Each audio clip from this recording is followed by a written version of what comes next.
కష్టం కేసీఆర్ది, డబ్బా రేవంత్ది. Yadadri thermal power plant అనేది కేసీఆర్ చేసిన వెలుగుల సంతకం. బీఆర్ఎస్ పార్టీ అధికారంలో ఉన్నటువంటి ఈ 9-10 సంవత్సరాల కాలంలో తెలంగాణను గొప్పగా కాంతులనివ్వజేసే విధంగా ఎన్నో ఆలోచనలు చేశారు నాటి ముఖ్యమంత్రి కేసీఆర్. దాంట్లో భాగంగా యాదాద్రి థర్మల్ పవర్ ప్లాంట్ అనేది. సో థర్మల్ పవర్ ప్లాంట్ అనేది కేసీఆర్ చేసిన వెలుగుల సంతకం. ఇవాళ అది కార్యరూపం దాల్చింది. ఇవాళ ప్లాంట్ ప్రారంభించబడింది. అక్కడ విద్యుత్ ఉత్పత్తి మొదలైంది. సో దీంతో రాబోయే రోజుల్లో కేసీఆర్ చేసినటువంటి ఆలోచన మరింతగా కాంతులినే విధంగా తెలంగాణ మరింతగా విద్యుత్ వెలుగులు విరజిమ్మబోతోంది రాబోయే రోజుల్లో అనేటువంటి చర్చ అన్ని స్థాయిల్లో జరుగుతోంది. దీనికి కర్త కర్మ క్రియ నాటి ముఖ్యమంత్రి కేసీఆర్ అంటూ అందరూ కూడా గుర్తు చేసుకుంటున్నారు. మా ప్రతినిధి లివిల్ మనకు లైవ్లో జాయిన్ అయ్యారు.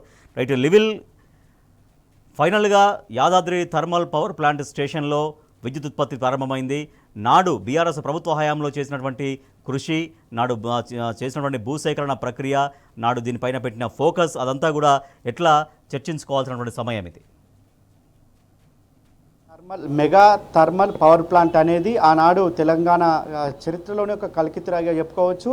ఆ చీకట్లున్న తెలంగాణను వెలుగులు చింపేందుకు ఆనాడు ముఖ్యమంత్రి కేసీఆర్ తొలి నాళ్లలోనే దీనికి రూపకల్పన చేశారు.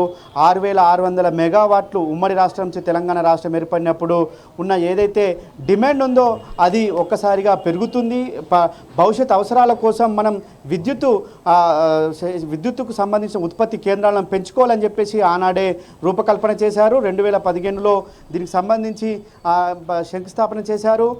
తెలంగాణకు ఒక వరప్రదాయంగా ఉంటుంది. ఇది గోదావరి బెల్ట్లో అనేక పవర్ ప్లాంట్ ఉన్నాయి. గోదావరి బెల్ట్లో అన్ని పవర్ ప్లాంట్ ఉన్నాయి కనుక దీన్ని కృష్ణా బేసిన్లో పెడితే, కృష్ణా బేసిన్ ఏరియాలో పెడితే బాగుంటుంది. ఒకవేళ ఏదైనా విపత్తు, ప్రకృతి వైపరీత్యాలు సంభవిస్తే గోదావరి బెల్ట్లో ఉన్న పవర్ ప్రాజెక్టులు అన్నీ కూడా కుప్పకూలితే దీని ద్వారా అయినా మనం తెలంగాణకు చీకట్లు కాకుండా ఉంచవచ్చు అనే ఒక ఆలోచనతో, ఒక సద్భావనతో ఈనాడు దామరచెర్లలో ఈ పవర్ ప్రాజెక్టును ఏర్పాటు చేయాలని చెప్పేసి ఆనాడు రూపకల్పన చేశారు. కానీ దీనికి త్వరితగతిన పనులు కూడా పూర్తి చేయాలని చెప్పేసి ఆనాడే నిర్ణయించుకున్నారు. కానీ కరోనా వల్ల కొంత ఆలస్యమైంది. కరోనా కాదు, కాంగ్రెస్ వల్ల కూడా ఆలస్యమైందని చెప్పుకోవచ్చు. ఎందుకంటే ఆనాడు దామరచెర్లలో నిర్మిస్తున్న పవర్ ప్రాజెక్టు ఏదైతే ఈ దామరచెర్లలో ఈ 4,000 మెగావాట్ల పవర్ ప్రాజెక్టు ఉందో దీన్ని అడుగడుగున అడ్డుకుంది ఆనాటి కాంగ్రెస్ పార్టీ. అందుకు ఉదాహరణగా ఇప్పుడున్న మంత్రులు కూడా అందులో భాగస్వాములే. ఎన్జిటిలో కేసులు కావచ్చు, ఇటు ఏదైతే పవర్కి సంబంధించిన అనేక కేసులు వేసి, పవర్ ప్రాజెక్టుకు సంబంధించి కేసులు వేసి భూములు ఇవ్వకుండా అక్కడ ఉన్న బాధితులు కావచ్చు వారందరినీ కూడా రెచ్చగొట్టి ఆనాడు ఈ పవర్ ప్రాజెక్టుకు త్వరితగతిన పూర్తి కాకుండా చేసిర్రు ఈ కాంగ్రెస్. ఇవాళ వారే మందికి పుట్టిన బిడ్డ మా బుడ్డని ముద్దాడంలో ముందుంటారని చెప్పేసి బీఆర్ఎస్ పార్టీ చెప్తుంది. అందుకు అనుగుణంగానే ఇవాళ ఆనాడు ఎవరైతే వద్దన్నారో వాళ్ళే ఇవాళ దానికి ముద్దని చెప్పేసి ఏదైతే ప్రారంభోత్సవానికి ముందున్నారు అని చెప్పుకోవచ్చు. అయితే ఇది 4,000 మెగావాట్లు 5 యూనిట్లుగా ఉంది. మొదటగా ఒక్కో యూనిట్ను ప్రారంభించుకుంటూ వచ్చి చివరిగా 5 యూనిట్లను కూడా పూర్తి స్థాయిలో జాతికి అంకితం చేయాలని చెప్పేసి ఆనాడే డిసైడ్ చేశారు. కృష్ణా బేసిన్కి పక్కనే ఉంటుంది. అక్కడంతా కూడా దామరచెర్ల పరిసర ప్రాంతాలు అన్నీ కూడా కొంత అడవి ప్రాంతం ఉంది. అక్కడ ప్రభుత్వ భూమి కూడా ఉందన్నట్టు ఆనాడు గుర్తించి అక్కడ ఉన్న గ్రామాలను వారికి మంచి ప్యాకేజ్ ఇచ్చి 2013 భూసేకరణ చట్టం ప్రకారం ప్యాకేజ్ ఇచ్చి వారిని అండగా ఉండి ఆనాటి ప్రభుత్వం ముఖ్యమంత్రి కేసీఆర్ 95% జాబులు ఇక్కడ ఉన్న వారికి అందించాలి, దాదాపుగా ఇక్కడ ఉన్న వారికి అందించాలి. ఒక టెక్నికల్గా ఏదైతే హై లెవెల్ టెక్నికల్ ఉంటుందో వాళ్ళు మాత్రమే ఇతర నుంచి తీసుకోవాలని చెప్పేసి ఆనాడే రూపకల్పన చేశారు. అంతేకాకుండా ఒక దామరచెర్ల అనేది వాళ్ళ చరిత్రలో ఒక గొప్ప మైలురాయిగా చెప్పుకోవచ్చు. ఎందుకంటే ఒక దాదాపు 10,000 వరకు జనాభా కలిగే విధంగా అక్కడ ఏర్పాట్లు చేశారు. ఇవాళ ఇంజనీర్లు కావచ్చు, వారి కింద పనిచేసే సిబ్బంది కావచ్చు, అనేక రకాల ఉద్యోగాలు ఇవాళ అక్కడ దామరచెర్ల పవర్ ప్లాంట్లో వచ్చాయి. దీనికి ఆనాడే రూపకల్పన చేసి తెలంగాణ రాష్ట్రాన్ని ఒక్క సెకండ్ పార్ట్ కూడా కరెంటు పోకుండా చేయాలంటే ఖచ్చితంగా రానున్న రోజుల్లో 2024 నాటికి 2024 ఇయర్లో ఈ అందుబాటులోకి తీసుకురావాలనేదే నాడు అప్పటి ముఖ్యమంత్రి కేసీఆర్ గారు చేసినటువంటి సంకల్పం.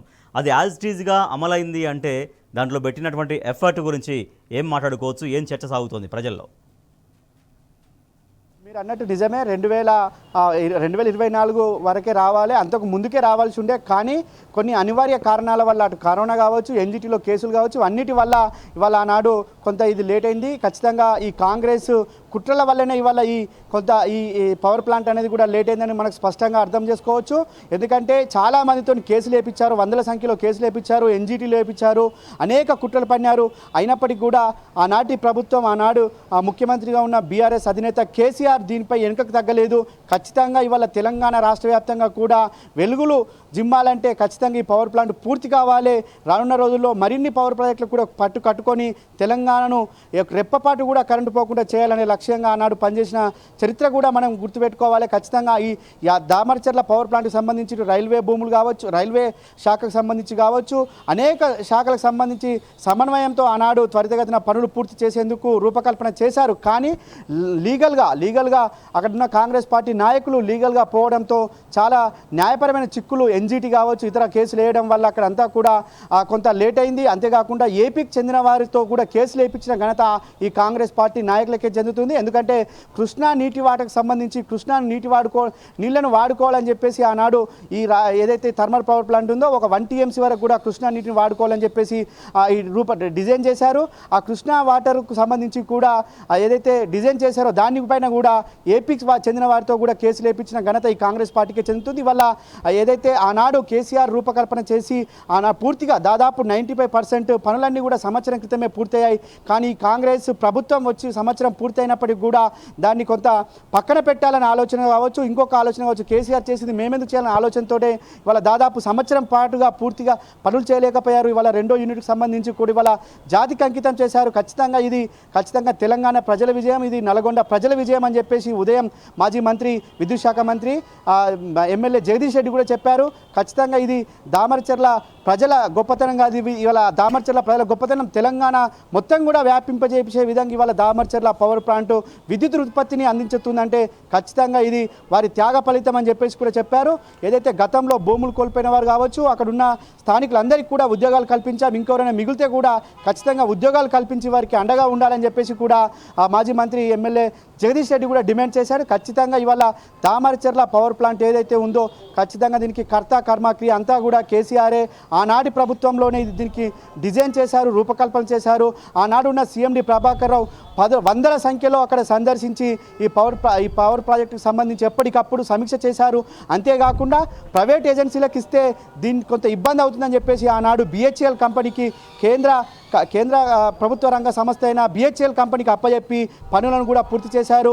అంతేకాకుండా ఆనాడు కేంద్ర ప్రభుత్వ రంగ సంస్థలు ప్రైవేటీకరణ చేస్తానని ఒకవైపు కేంద్ర ప్రభుత్వం ఆలోచిస్తున్న తరుణంలో దాదాపు 39,000 పైచులు కోట్ల ప్రాజెక్టుని ఇవాళ BHELకి అప్పచెప్పి ఈ పనులన్నీ పూర్తి చేసే విధంగా కూడా ఎప్పటికప్పుడు సమీక్షలు చేసి ఇవాళ జాతికి అంకితం చేయడం అంటే ఖచ్చితంగా ఇది కేసీఆర్ గొప్పతనమైన అయిపోయిన పనులనే వాళ్ళ కాంగ్రెస్ ప్రభుత్వం రిబ్బన్ కట్ చేస్తుంది, ముఖ్యమంత్రి ప్రారంభిస్తున్నారు తప్పించి కొత్తగా దానికి చేసినటువంటి ఎఫర్ట్ ఏవీ లేదనే స్థాయిలో ఆ విషయంలో ప్రజల్లో ఎటువంటి చర్చ సాగుతుంది. ఒక యాదాద్రి థర్మల్ పవర్ ప్లాంటే కాదు, ఇక్కడ ఫ్లైఓవర్స్ ప్రారంభించినా మరొకటి ప్రారంభించినా సో గత ప్రభుత్వం యొక్క ఆలోచనను ప్రజల ముందు అట్లీస్ట్ ఉంచకుండా, నాటి ప్రభుత్వ శ్రమని గుర్తించకుండా మాట్లాడుతున్న విధానాన్ని ప్రజలు ఎట్లా గమనిస్తూ ఉన్నారు?